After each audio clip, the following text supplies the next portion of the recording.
الرحمن الرحیم، نماز میں رکوع کے شرعی آداب۔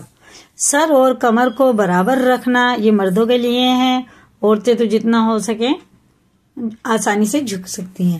ہاتھوں اور پیروں کو سیدھا رکھنا، انگلیوں کو کشادہ کر کے گھٹنوں کو مضبوط پکڑنا، یہ بھی مردوں کے لیے ہے۔ عورتیں تو اپنی ہتھیلی گھٹنے پہ رکھیں گی اور انگلیاں نہ زیادہ ملی رہیں نہ زیادہ کھلی رہیں، اپنی حالت پہ رکھنی ہے۔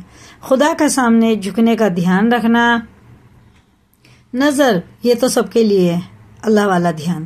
نظر پیر کے انگوٹھے پر رکھنا، ٹھیک ہے نا، یہ بھی سب کے لیے۔ رکوع کی تسبیح پڑھنا، رکوع میں جو تسبیح ہوتی ہے نا، سبحان ربی العظیم 3 یا 5 بار یا 7 یا 11 طاق عدد میں پڑھنا، یعنی کہ جوڑا جوڑا نہیں پڑھنا، 3 بار پڑھو، 5 7 9 11 اس طرح سے، نا 21 تک جتنا بھی ہو سکے پڑھیں، الگ الگ۔